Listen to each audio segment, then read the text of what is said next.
how Brian Chesky got Airbnb's first funding from breakfast cereal. This is the story of one of the most inspiring creations of the 21st century. They went from nothing to a company that is now worth $33 billion, serving masses all around the globe. Almost everyone knows this company for the impact it has on the world. The company is none other than Airbnb, and today's video is about its founder, Brian Chesky. If you're new to the channel, welcome to Business Unmasked, where we unmask the stories behind interesting and successful companies. Hit the like button so more people can hear stories like these, and subscribe if you aren't already subscribed. Now let's get to the unmasking.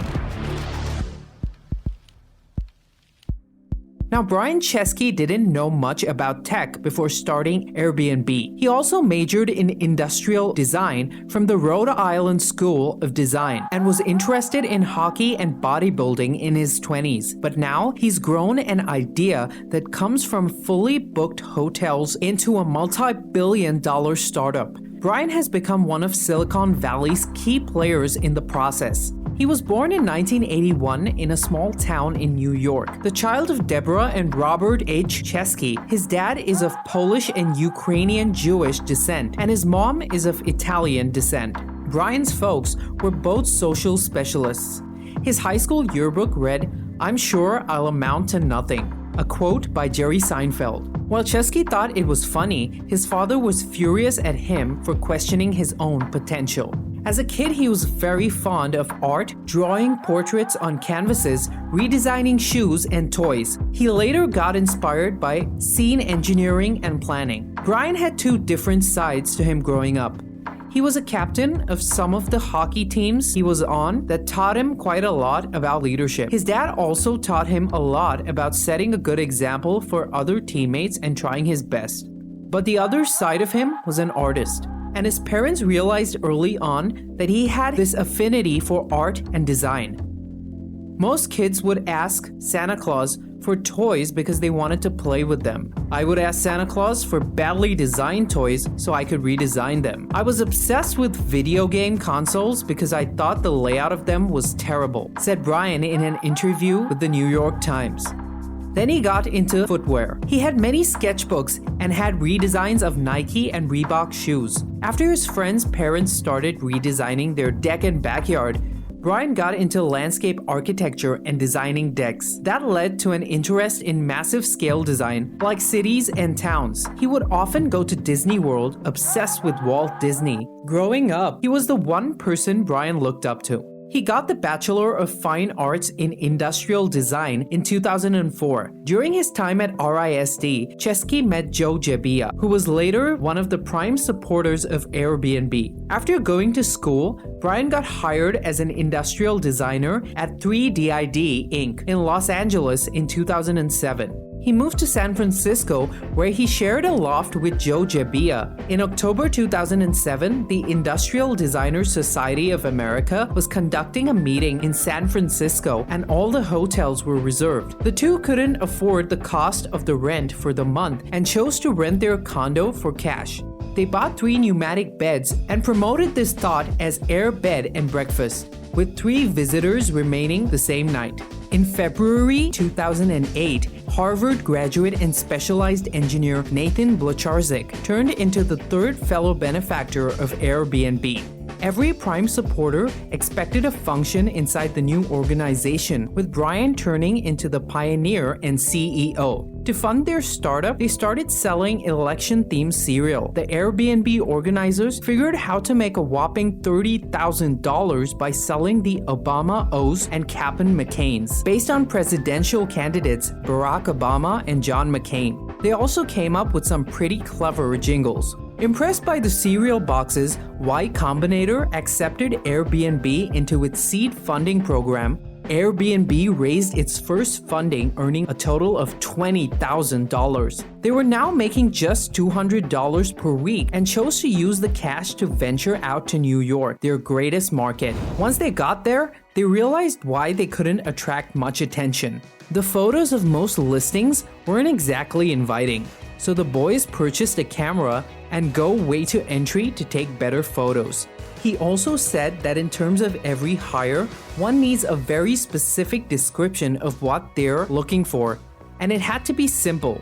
It can't be a bunch of responsibilities. It's got to be a word or a mantra, and it has to be around the goal that the company wants from them. Simply put, Airbnb is looking for people who see the world as it could be rather than as it is. They're dreamers, big thinkers, ever-evolving minds that never stop at anything and are willing to push as far as they possibly can. And they are generally trusting. They're not cynical, although they are very contrarian, and they are willing to challenge the status quo. They are kids at heart, not in terms of maturity, but in terms of curiosity. Brian asked people to describe their life in 3 minutes. Within those few minutes, he analyzes them, how they make decisions, how they find solutions, how they deal with issues that life might throw at them every day. Once he pins that down, Brian tries to understand how remarkable of a person the potential employee is and what good they have done in their life. All this because he believes in one thing.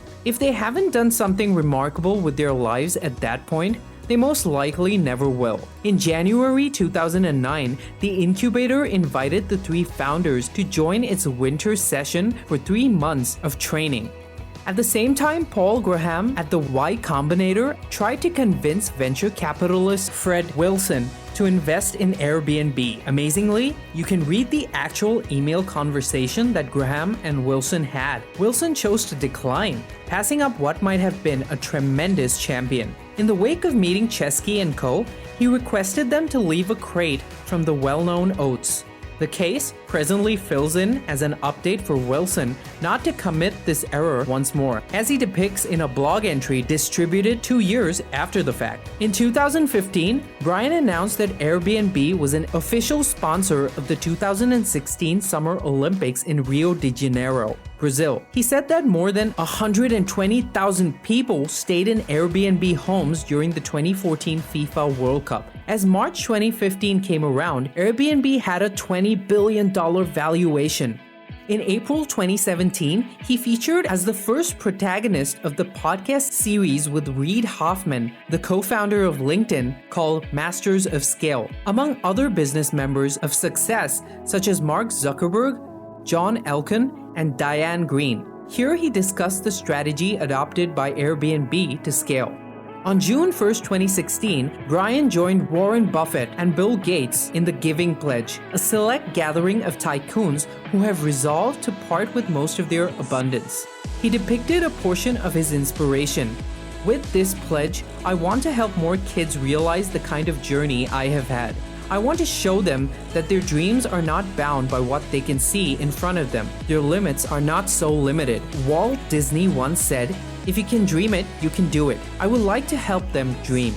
In 2015, Brian was named on the Forbes list of America's richest entrepreneurs under 40. He was nominated as Time's 100 most influential people for 2015. In May 2015, President Obama named Brian as an ambassador of global entrepreneurship.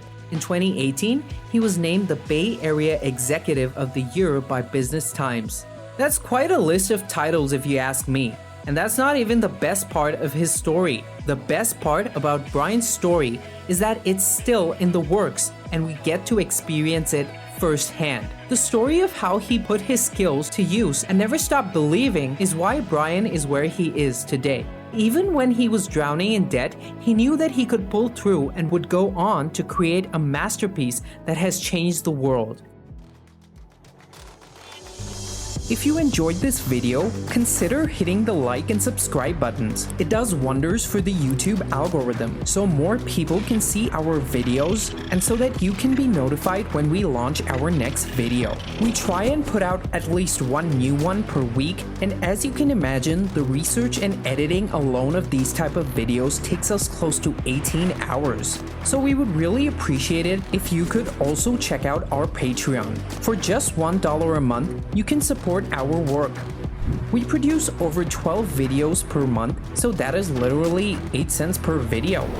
Thank you so much, and we'll see you at our next unmasking.